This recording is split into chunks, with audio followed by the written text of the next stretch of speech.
ठाकुर जी अब धीरे धीरे 3.5 वर्ष के हो गए, और जैसे ही 3.5 वर्ष के भय महाराज, मानो जैसे उनके शरीर में स्प्रिंग एक्टिवेट हो गई हो। इतना ऊधम मचाते हैं, इतना ऊधम मचाते हैं, पूरी गोकुल की नाक में दम कर रखा ठाकुर जी ने। यशोदा मैया ने लाल जी को नूपुर पहना रखे। सवेरे जैसे ही ठाकुर जी उठते हैं, नूपुरों की आवाज आती है तो यशोदा मैया तुरंत रसोई घर से दौड़ के जाती है लाला के पास। लेकिन ठाकुर जी इतने चतुर हैं, यमुना तट पर जाते हैं और नूपुरों में बालू भर लाते हैं कि कल नूपुर आवाज नहीं करेंगे, सुबह उठ के हम घर से भाग जाएंगे कहीं और, मैया को पता ही ना चलेगी। ऐसा उधम मचा में अब ठाकुर जी वो लीला कर रहे हैं जिस लीला पर देवताओं को भी विश्वास नहीं हो रहा है। ऐसी लीला ठाकुर जी कर रहे हैं कि किसी को भरोसा ही नहीं हो रहा कि जगत नियंता जगदाधार ये कर सकता है। और ठाकुर जी क्या करते हैं? बोले ये मत पूछो क्या करते हैं, यूं कह रहे हैं क्या नहीं करते। जो माता पिता अपने बालकों को बहुत ऊधमी समझते हैं, बहुत बड़ी कृपा है ठाकुर जी की कि आपके घर ठाकुर जी जैसे ऊधमी बालक नहीं है। ऊधमों के सिरमौर हैं ठाकुर जी। कैसा ऊधम मचाते हैं? नहा धो करके ठाकुर जी सवेरे तैयार होते हैं, सबसे पहले गैयाओं के पास जाते हैं। मैया कहवे लाला नहा धो के सबसे पहले गैयान को प्रणाम करवे जा, गैयान को स्पर्श कर फिर कछु करियो। ठाकुर जी गैयाओं को प्रणाम करने जाते हैं। जैसे ही देखते हैं कि कोई गैया बैठी है, सो ठाकुर जी कहें अरे अरे मैया या गैया को आलस आ गयो, या को आलस दूर कर दूं। सो बैठी हुई गैया के ठाकुर जी सींग पकड़ लेते हैं और सींग पकड़ करके अपनी ओर खींचते हैं। दूसरी तरफ से सींग बलराम जी पकड़ लेते हैं। अब ऐसे सींग पकड़ करके ऐसे ऐसे गैया के सींग हिलाते हैं। अब बैठी रहती गैया थोड़ी देर तो कोई बात नहीं, जैसे जोर जोर से हिलाना प्रारंभ करते हैं सोई गैया खड़ी हो जाती है। और जैसी गैया खड़ी होती ठाकुर जी लटक जाते हैं सींगों से। अब ठाकुर जी को तो बढ़िया झूला बन गया, गैया की सींगन पे झूल रहे। थोड़ी देर तो गैया इधर से उधर ठाकुर जी को झुलाती रहती है, लेकिन थोड़ी देर बाद जैसे ही ठाकुर जी की पकड़ कमजोर होती है, गैया को पता चल जाए कि अब लाला गिरवे वारो है। सो गैया भी इतनी चतुर कि वो गोबर में ही जाके खड़ी हो गए। ठाकुर जी के इन्हें आगे को चल, मैं गोबर में है जाऊंगो। गैया के ना अब तो मैं यही खड़ी रहूंगी, तुम गोबर में ही गिरो। और सो ही ठाकुर जी को हाथ छूट जा, मैया मैया बचाइयो, देख जे गैया मुंह को गोबर में फेंक रही है। अब मैया जब तक बचावे आवे तब तक तो लाल जी के हाथ छूट जाएं और ठाकुर जी गले गले तक गोबर के ढेर में जाके गिर जाएं। पर यशोदा मैया निकाले, कितनों सजाए लो, कितनों ए लाला तू वैसे ही कारो, ऊपर ते मैं तो को बढ़िया सुंदर बना के रखूं, लेकिन तू घूम फिर के गोबर में ही आके चौं खेले। मोकू तो लगे तू पूर्व जन्म को सूकर दीख है। ठाकुर जी मंद मंद मुस्कुरा रहे, हाँ मैया जे बरा भगवान को अवतार भयो ना, जाने पृथ्वी की रक्षा करी हिरण्याक्ष थे। भैया बोली हाँ वो मैं ही तो हतो, मैं जय जय हूं मैया, वो बरा भगवान ही जय जय, वही जय जय तेरे यहाँ लाला बन के आयो है। यशोदा मैया के बातन ने मत बनाए कर, नेक नेक बड़ो है क्यों बोलवो सीखो, ऐसी बात बनावे, जय जय बोले अपने आप पे, नावे धोवे है ना है, मोह पहुंचे ना है, मैं जय जय हूं। ऐसी मधुर लीला ठाकुर जी कर रहे हैं। आकाश में 33 कोटि देवता ये लीला देख करके अपने नेत्रों पर विश्वास नहीं कर रहे। ऐसे मधुर ठाकुर जी। एक दिन नंद भवन में गैया ब्याह गई। जैसे ही गैया ब्याई, ठाकुर जी जैसे ही गैया ब्याती है ठाकुर जी वहीं खड़े हो जाते हैं। और बंधुओं शास्त्रों में आज्ञा है कि गाय जब ब्याह रही हो, बछड़े को जन्म दे रही हो या बछिया को जन्म दे रही हो, उस समय गैया जो होती है वो दो मुखी हो जाती है। एक मुख तो सामने है, और जब जन्म देती है तो बछड़ा या बछिया उसका मुख जब बाहर आता है तो दो मुखी हो जाती है। ऐसी दो मुखी गैया की जब आप परिक्रमा करते हो तो पूरे ब्रह्मांड की परिक्रमा का फल प्राप्त होता है। तो ठाकुर जी का नियम है, नंद बाबा की उंगली पकड़ के खड़े रहे, जैसे ही गैया ब्यावे वारी हो तो बाबू सहलाते रहे, जैसे ही गैया ब्यावे वारी हो, जैसे ही बछड़ा बाहर आवे सोई ठाकुर जी वाकी परिक्रमा कर लें, परिक्रमा करके दंडवत प्रणाम करें, वाकी चरण रज को माथे से लगा में, और बछड़ा जन्म ले सो वाकू नवा में दुआ में, वाकू अपने गरे से लगा में। एक दिन ठाकुर जी जोर जोर से रोने लगे। बछड़ा जैसे ही जन्म लियो बछड़ा ने, ठाकुर जी रोने लगे। नंद बाबा शांत करा में नहीं माने, बलराम जी ने शांत करायो नहीं माने। यशोदा मैया बोले लाला का भयो, तू रो क्यों रोए? बोले मैया मेरे संग बहुत बुरा भयो। यशोदा मैया बोली कहा भयो? बोले गैया के बछड़ा ने जन्म लियो। मैया बोली तो वाह बछड़ा को मैंने मुंह खोल कर देखो, वाह के सबरे दांत ने करे आए। मेरे जन्म को 3 साल है गए, अभी तक 4 ही दांत न करे मैया, वो टूट जाए, रो रहे हैं अपने दांतन को, मेरे दांत चौना न कर रहे सबरे। बाप बछड़ा के जन्म लेते सबरे दांत आ गए, मेरे दांत चौने ही आ रहे हैं। यशोदा मैया ऐसी मधुर बात सुनकर के झूठी झूठी कहती, मैया कहती लाला तू दूध ना पीवे ना, पूरे दिन मक्खन खावे, मक्खन चीकनो होवे, दांत निकरे चिकनो है कि सुई पेट में चलो जाए, तो दूध पिए कर। चोटी पकड़ के रोते मैया मेरी चोटी चौना भर रही। बाप बलराम की चोटी देखो कैसी नागिन जैसी चोटी है वाकी, और मेरी चोटी कैसी है मैया, नेक सी पतरी सी। मैया बोल लाला तू दूध ना पीवे, दूध ते चोटी बढ़े। बलराम में देखिए ऐसा जग भर के दूध पीवे। सो ठाकुर जी दूध को पात्र हाथ में ले में, अपनी चोटी खोल ले में, और फिर चोटी पकड़ करके दूध पी में, और दूध पीते पीते नापते रहे कितनी बड़ी भई की ना भई अभी।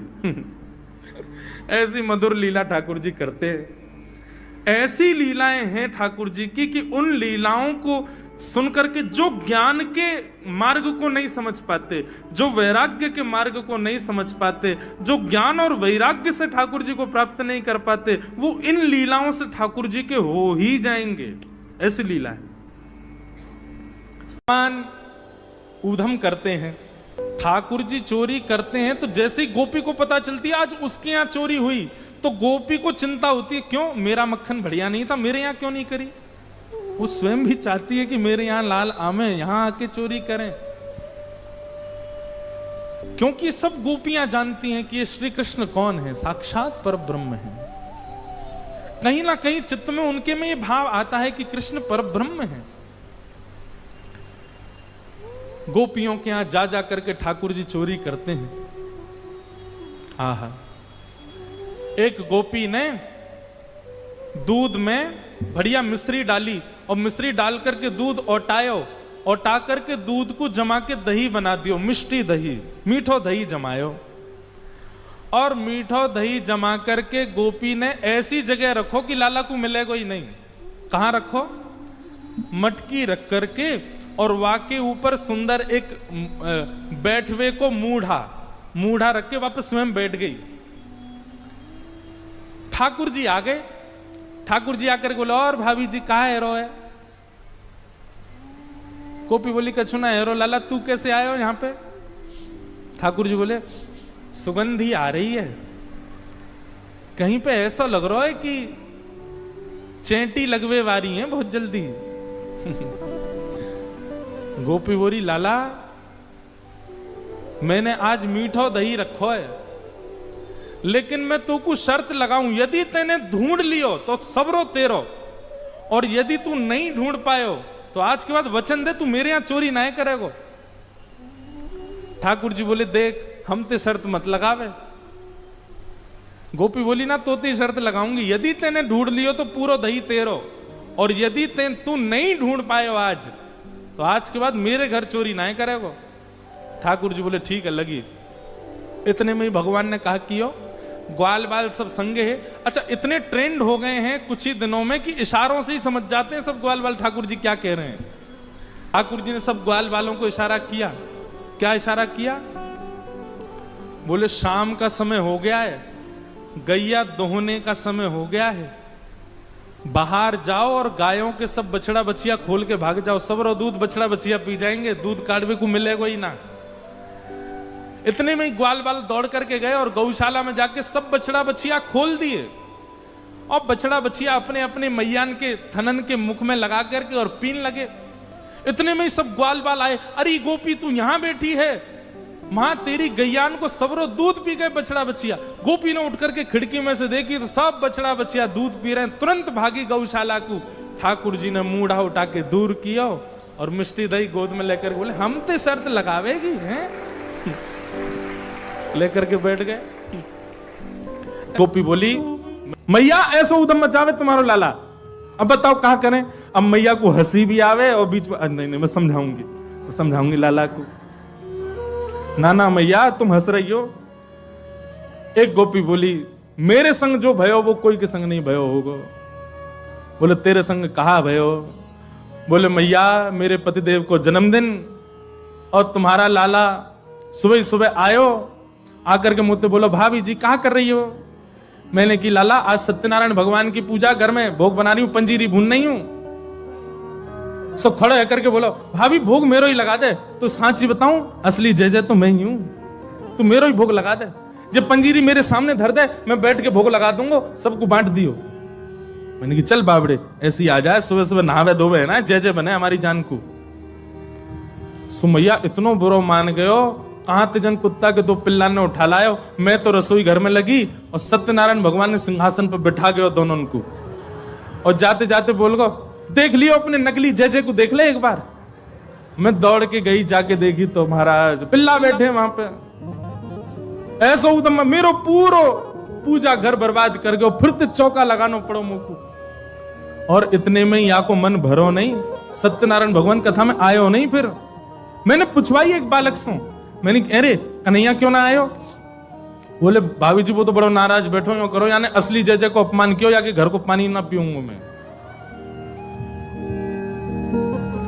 रात्रि में जब सब कार्यक्रम निपट गयो, पतिदेव मेरे 60 वर्ष के है गए, बहू सो रहे मैं सो रही, तब आयो तुम्हारो लाला। और कौन सी खिड़की में ते अंदर आयो, हमारे बिस्तर पे चढ़ के मेरी चोटी और उनकी दाढ़ी बांध के भाज गयो, गुर्र गांठ बांध के भाज गयो। रात में पतिदेव प्यास लगी, जैसे ही उठे उनकी दाढ़ी खिंचे, मेरी चोटी खिंचे। मैं कहूं कहा कर रहे हो, कहा कर, वो कहें कहा कर रही हो, दोनों कहा कर रहे हो, कहा कर रही हो, मैं निकल गए। सबरे बाल टूट गए मेरे पतिदेव के, जे उपहार दियो मेरे पति के जन्मदिन पे। मैया फिर हंसने लगी, समझाऊंगी।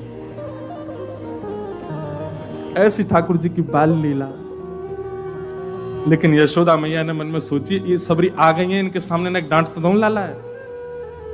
ठाकुर जी बुलाए, जोर की आवाज लगाई कन्हैया। ठाकुर जी सो रहे हैं पल्ला में। मैया ने जैसी आवाज लगाई है, ठाकुर जी घबरा के उठ गए। बोले मैया ऐसी जोड़ते तो कभी ना बुलावे मुझे। ठाकुर जी जोड़ते अपनी आंख मीड़ी तो महाराज सबरो काजर फैल गो। बड़े बड़े ठाकुर जी के नेत्रन में जगन्नाथ भगवान बन गए। अब सुबह सुबह बालक उठे तो बेचारो चलो तो जाए ना भाई, तो मैया की गोद चाहिए। ठाकुर जी जैसे तैसे उतर करके नीचे आए। इतनी भीड़, जितने आप बैठे उतनी गोपी होंगी। मैया तुमको काय को डांट रही है? अरे लाला ये सबरी गोपी तेरी शिकायत करें, तेने यूं कियो, या के घर यूं कियो। सब गोपियों के, अब देखो गोपियों ने जितने ठाकुर जी के ऊपर आरोप लगाए हैं, इनमें से कुछ ही सत्य हैं, बाकी तो गोपियों ने जबरदस्ती लगाए उल्हाने, ताकि लाला तो तोतरो है, बोलना जाने ना है, मैया डांट देगी वाको। ठाकुर जी को जब एक बात कही जाए लाला तू मक्खन चोरी करे, तो ठाकुर जी मन में आवे हाँ करूं तो हूं, पर जब ये बात कहे तू वाके पति की दाढ़ी आके चोटी ते बांध के मार, अब ठाकुर जी सोच रहे जे मैंने कब कियो, ये तो झूठ बोल रही है। तेने कुत्ता के पिल्ला ले जाके बैठा दिए जय जय की गद्दी पे। ठाकुर जी बोले जे मैंने कब कियो। अब ये सब मन में विचार करें। अब छोटो बालक जल्दी उत्तर दे नहीं पाए ठाकुर जी, यशोदा मैया डांटने लगी, तो ठाकुर जी तो रोने लगे। और रोते रोते मैया से बोल रहे हैं, मैया सवेरे हेते ही नंद बाबा बलराम जी के संग में गैया चरावे चलो जाऊं मैं। और 4 प्रहर तक बंसी भट में मैया धूप ताप गर्मी उमस और सबन को सहन करे तेरो लाला। ठाकुर जी ब्लैकमेल कर रहे हैं मैया है, और बीच बीच में सिसकारी भर भर के रो रहे हैं। शाम है जाए मैया, थको हारो मैं तेरी गैयान को समेट के लेके आऊं वापस, जैसे मानो इनके बिना गैया चरेंगी ही नहीं, ऐसी बात करें। और कितना छोटा सा हूं मैं, तू खड़ी है जाए तो को भी यूं देखूं मैं, इतना छोटा सा लाला और इनके ऊंचे ऊंचे छिकान पे टंगी भाई मटकी में कैसे निकाल सकूं मैया? तू अपने मन से विचार कर। मैया सांची कहे तो बताऊं, मैं जब अपनी गैयान को चरा करके लौटूं तब जे गोपी जबरदस्ती मेरा हाथ पकड़ के मेरे मुंह पे मक्खन लगा के चोर चोर चोर, देखो हमारे घर से चोरी करके जा रहा हो। और मैया सांची पूछे तो जे छीका पे जब मटकी धरवे जामे तो इनसे मटकी फूट जावे, खुद फूट जावे, कहीं सास के डर के मारे मुंह पे इल्जाम लगा दें कि जे तोड़ के गए हो, जे खा के गए हो, जे चोरी करके गए हो। ठाकुर जी की बात सुन करके मैया तो बड़ी भावुक है गई। जब मैया ने एक भाव से में आई सो ठाकुर जी बोले अब ब्रह्मास्त्र छोड़ो। सो ठाकुर जी बोले मैया ये तो बहुत बोरी है, मैया तेरे मन में ये भावना नहीं है, इन सबन की बात सुन सुन के तेरे मन में ये भावना आ गई है, तेरे मन में कहां से आ जाएगी भावना?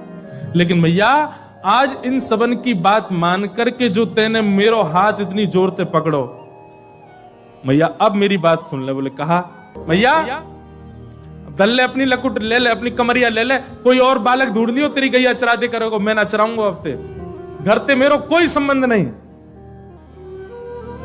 और मैया मैं तो जा रहा हूं घर छोड़ करके, अब कहीं और रहूंगा, जमुना जी किनारे साधु महात्मान के पास रह करूंगा, बाबा जी के पास रहूंगा मैं तो। नेक्स्ट से गोपाल जी जैसे ही अपने घर से निकलने लगे, छोटे से गोपाल जी छोटे छोटे चरणन से जा रहे हैं। यशोदा मैया के हृदय में तो भाव उत्पन्न है कि और दौड़ करके गई लाला को हृदय, अरे ना है लाला भाजो सबरी गोपी भगा दी, सब भागो यहाँ, मेरो लाला कहीं नहीं जाएगो। नंद भवन से सुबह सुबह निकल जाते हैं और राह चलता कोई भी हो अपरिचित, यदि वो साधु है, यदि वो कोई वैष्णव है, यदि वो कोई भजनानंदी है, तो ठाकुर जी उसके पास चले जाते हैं और पास जाके पता क्या बोलते हैं, अरे तुम यहां डोल रहे हो? बोलो भैया कौन हो तुम? अरे जी सब बाद में पूछियो, हम तो यूं कह रहे तुम यहां घूम रहे हो, नंद बाबा तुम्हारी मां बात देख रहे हैं, नंद बाबा तुम्हारा इंतजार कर रहे हैं। किसी से भी? बोले काय को कर रहे हैं भैया इंतजार? अरे आपके काजे यशोदा मैया ने 56 भोग बनाए हैं और यशोदा मैया तो थाली सजा के बैठी है, आप घर जाओगे तब आपको प्रेम से प्रसाद पवाएंगे, फिर दक्षिणाओं देंगे। अरे जल्दी करो, देरी मत करो, जल्दी नंद भवन पहुंच जाओ। रोज 150 से 200 अपरिचित वैष्णव संत साधु नंद भवन आते हैं और सब आकर के कहते हैं यशोदा मैया आप हमारी प्रतीक्षा कर रही थी, लाओ प्रसाद पवाओ। यशोदा मैया बोली मैं कौन ने कही आपसे?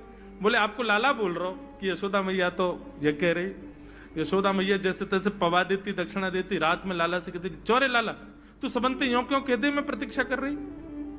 मैया एक तो मैं अपने घर में सब तीर्थन को भेज दूं, ये संत महात्मा चलते फिरते तीर्थ है मैया, इनको जितना ऐसा कि अपने घर बुलाना चाहिए, इनको प्रसाद पवाना चाहिए, या हमारे गोकुल में आवे वाले सब संतन को खोज खोज के मैं तो तेरे पास भेजूं ताकि तू ने रसोई घर में लगेगी, भोजन प्रसादी बनावेगी और बढ़िया संतन को पवावेगी, तो तेरे घर में सबरे तीर्थ आ जाएंगे मैया। ऐसा प्रेम। एक दिन ठाकुर जी के अब मित्र बन गए। कौन है मित्र? मधुमंगल, श्रीदामा, तन सुखा, मन सुखा, धन सुखा, सुबल, ये ठाकुर जी के मित्र हैं। एक दिन ठाकुर जी अपने सब मित्रन के संग बैठे और मित्रों के संग बैठे हुए ठाकुर जी बोले भैया कल से हम लोग सब यज्ञ करेंगे। मधुमंगल श्रीदामा बोले क्यों लाला यज्ञ क्यों करेंगे? अरे नंद बाबा रोज अग्निहोत्र करें, मैंने उनसे पूछी अग्निहोत्र करवे ते कहा हुए, तो नंद बाबा बोले अग्निहोत्र करवे ते मन चाही वस्तु प्राप्त हो जाए, अग्निदेव प्रदान करें। ठाकुर जी के सब सखा बोले लाला तू काहे को करेगा अग्निहोत्र? बोले अग्निहोत्र करेंगे, अग्निदेव को प्रसन्न करके कहेंगे हमारी सुंदर सी बहू आ जाए, बस हमारा ब्याह हो जाए। अग्निदेव की प्रतीक्षा कर, अग्निदेव को प्रतिष्ठान करेंगे। सब श्रीदामा मधुमंगल 3.5 वर्ष के ठाकुर जी, सोचो 3.5 वर्ष के ठाकुर जी, सखा कितने बड़े बड़े होंगे। नेक्स्ट से सबरे सखा बैठ गए, सूखे पत्ता इकट्ठे करके अग्नि प्रज्वलित कर ली, सूखे पत्तान को चूरो बना के आपस में बांट लियो।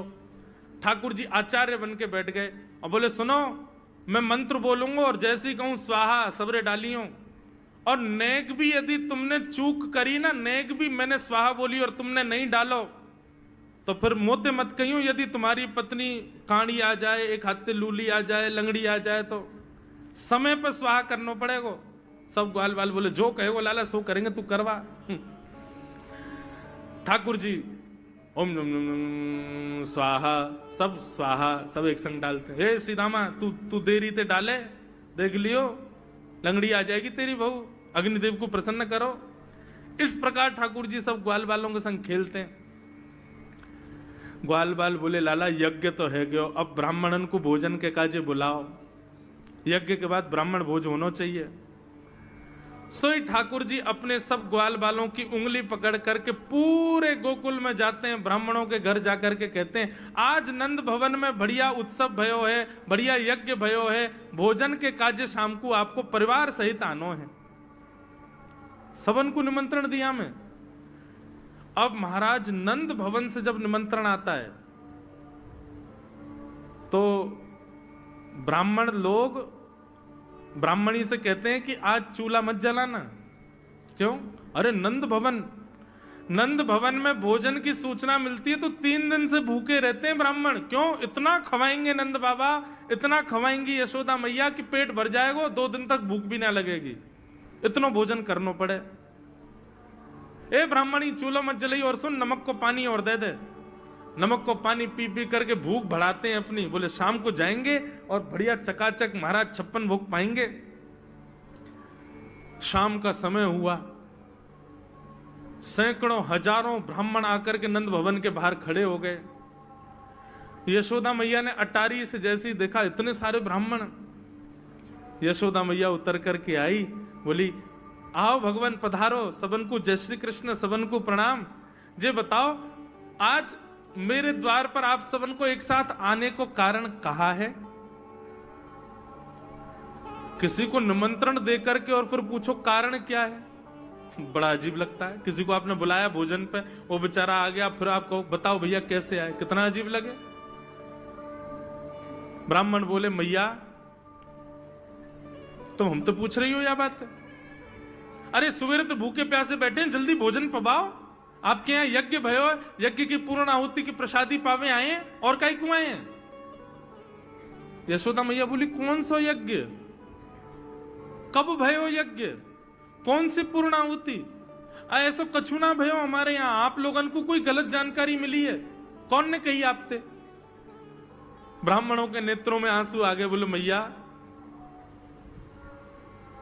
एक तो हम सवेरे से भूखे, ऊपर से ब्राह्मणी से मना और करे आए कि तू चूल्हा मत जलाइयो। ब्राह्मणी भी बाट निहार रही है कि डिब्बा में लेके आएंगे हमारे काजे भी भोजन। खाली हाथ गए तो ब्राह्मणी डांटेगी अलग। मैया तेरो लाला सवेरे सवेरे आयो और सब ग्वाल बालन के संग आके हमसे कह के गयो यज्ञ भयो, यज्ञ की पूर्ण आहुति में भोजन करवे सबन को आनो है, हम तो यही मारे चले आए। यशोदा मैया बोली या लाला ते कैसे बचूं मैं, पूरे दिना कम से कम 2-2.5 हजार लोगन को निमंत्रण ऐसे ही देते रहे। यशोदा मैया बोली आपकी व्यवस्था करूं, लेकिन पहले या लाला को तो देखूं मैं, है कहां ये? नंद भवन के पीछे बगीचा में ठाकुर जी अपने सब ग्वाल बालन के संग खेल रहे। यशोदा मैया गई, जाकर के बुलाए, ए लाला, ओ कन्हैया यहां पे आ। ठाकुर जी ने जैसी देखी यशोदा मैया बुला रही है, लेकिन यशोदा मैया के संग जे कौन खड़े हैं? ए श्रीदामा मधुमंगल। बोले हाँ ये तो सांची में आ गए सबरे ब्राह्मण, हम तो ऐसे खेल खेल में निमंत्रण दे के आए इनको। मैया बहुत मारेगी भैया, मैं अकेलो नहीं जाऊंगा, तुम भी चलो मेरे संग, यदि मुंह में एक थप्पड़ पड़ो तो तुम मुंह पड़वाऊंगा। मैया बहुत मारेगी आज। और मधुमंगल श्रीदामा जबरदस्ती उनको हाथ पकड़ के ठाकुर जी ले गए। हाँ मैया बता कहा कह रही? अरे लाला जो जो बड़ो है तो जा रहा हो, तेरे उधमन की सल ना है पड़े। कहा कियो तेने? बोले कहा कियो मैंने। ये सब कौन है? मोह का पतो कौन है? मैं ना जानू मैया इन्हें। बोले जे सब रे ब्राह्मण है हमारे गोकुल के, और सब यूं कह रहे हैं तेने इनके घर जाके इनको सबन को निमंत्रण दियो, यूं कहीं हमारे यहाँ यज्ञ भयो आकर के आप सबन को भोजन पानो है। मैया तेरी सौगंध खा के कह रहा हूं, मुझको तो जीव ना पता इनको घर कौन सी गली में, झूठ बोल रहे हैं सब रे, मैंने निमंत्रण ना दियो। ब्राह्मण सब बोले मैया देखो कैसो सफेद झूठ बोल रहे हैं आपके आगे। मैया बोली सच बता तेने निमंत्रण क्यों दियो? तब ठाकुर जी बोले मैया बताऊं? बोले बता। बोले हम खेल खेल को यज्ञ कर रहे, वाह यज्ञ में सामग्री नहीं, वाह यज्ञ में मंत्र बोलवे वाले भी ना है, वाह यज्ञ में कोई ब्राह्मण भी ना हो, हम आपस में ही सब यज्ञ कर रहे। भाई यज्ञ के बाद ये मधुमंगल बोलो ब्राह्मण भोजन होना चाहिए, तो हमने इन ब्राह्मणों को न्योता दे दियो। मैया बोली अब ये ब्राह्मण आगे कहां पवाऊं? बोले मैया देख सीधी बात है, या में ज्यादा चिंता करवे की कोई बात ही ना है। जब बिना मंत्र के, बिना ब्राह्मणन के, बिना यज्ञ सामग्री के हमारो यज्ञ है सके, तो ऐसे ये भी खाली खाली दोना लेके बोलते हैं हाँ भाई रसगुल्ला बहुत बढ़िया बनो है, ये देखो ओ हो मोहन थार तो बहुत ही बढ़िया बनी है, सब्जी ते पूड़ी कितनी बढ़िया लग रही है, खाली पत्तल लगा दे, खाली दोना लगा दे, और भाव से ये लोग भी पालेंगे है क्यों भोजन, भाव को यज्ञ भाव को भोजन। ब्राह्मणों को बंधुओं गुस्सा, ठाकुर जी की लीला पे किसी को क्रोध नहीं आता, सब हंस जाते। पर यशोदा मैया आधी रात में रसोई बनाती है, सब ब्राह्मणों को पवाती है, और इतना बनाती है कि उनके घर भिजवाती है। मैया बोले लाला इतना काम करावे? बोले मैया तू बैठी बैठी ना मोटी है गई है, या हमारे मुंह को लगे, तू पूरे दिन लगी रहकर रसोई में कछु कछु बनाती रहकर। ऐसी ठाकुर जी की मधुर लीला। अगले दिन ठाकुर जी सवेरे उठे और देखने लगे यशोदा मैया देख तो नहीं रही, और ठाकुर जी चुपचाप गए महाराज जहां पर सारे मक्खन दूध दही रखे, वहां पहुंच गए गौरस भंडार में।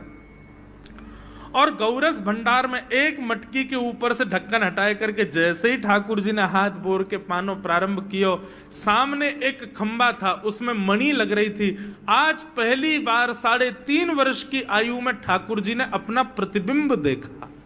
ठाकुर जी ने जैसे ही प्रतिबिंब में अपने रूप को देखा, अपने रूप को देख करके ठाकुर जी बोले हो तू भी आयो यहां चोरी करवे? अपने आप से ही बात कर रहे हैं ठाकुर जी।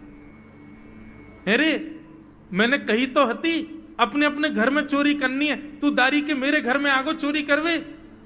ठाकुर जी अपने प्रतिबिंब से बात कर रहे हैं। अब गौरस भंडार में ठाकुर जी की आवाज गूंज रही थी, और वो गूंजते हुए रसोई घर में जा रही थी।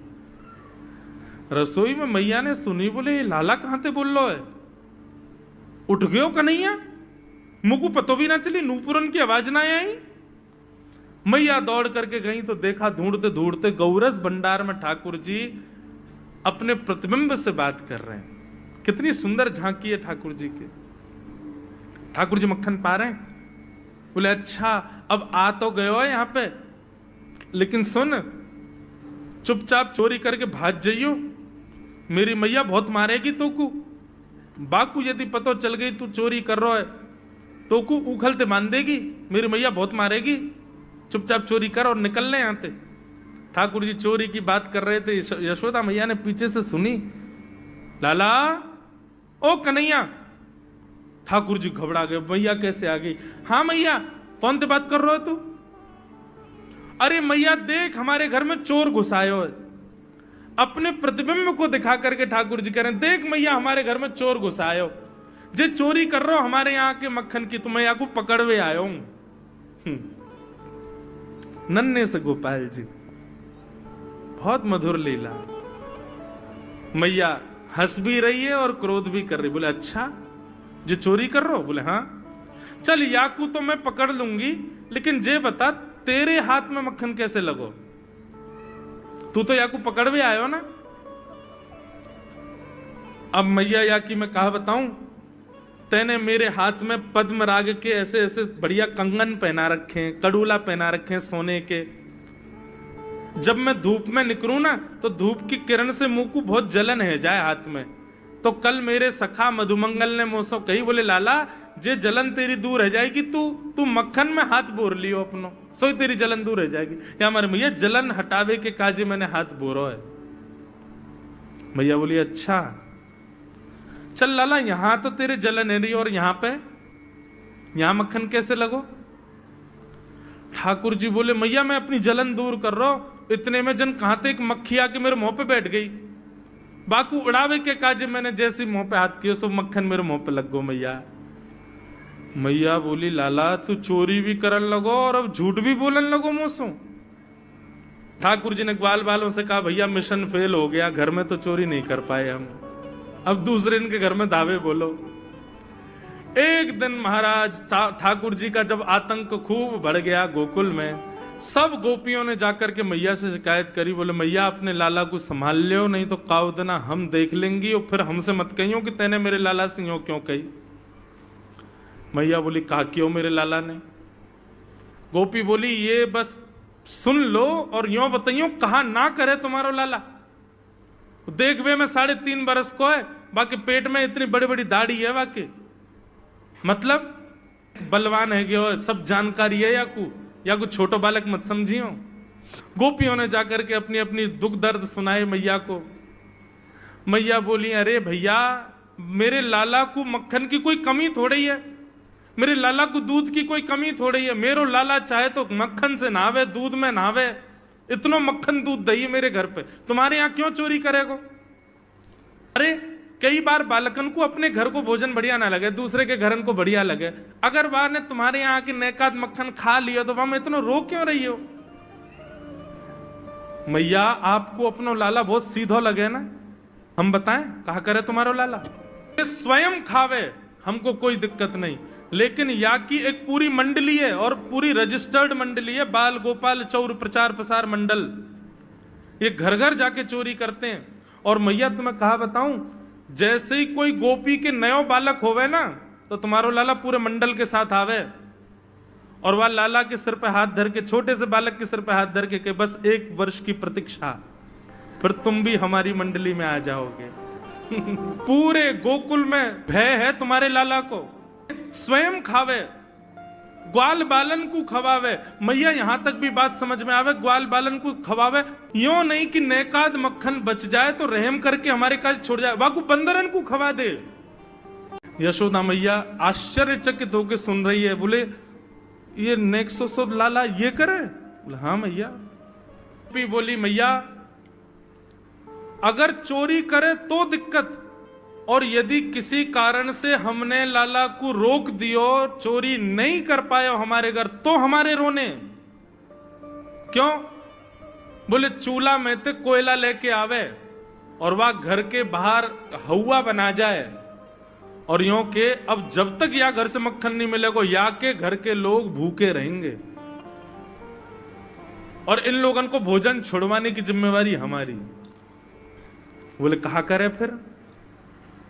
बोले मैया भोजन बनना होगा, चूल्हे पे भोजन रखो रे, तो ग्वाल बाल सब ताकते रहे कब भोजन बनने को समय आवेगो। जैसे ही कछु और काम करवे के काजे गोपी ने कुट के जावे तो कहो तो बाकी कढ़ैया में खूब सारो पानी डाल जाएंगे, सब्जी ना बन पावेगी, आटे में नमक फेंक जाएंगे। ये बात जैसे ही यशोदा मैया ने सुनी, बोले नहीं नहीं नहीं नहीं, झूठ बोल रही हो, मेरो लाला ऐसा ना कर सके।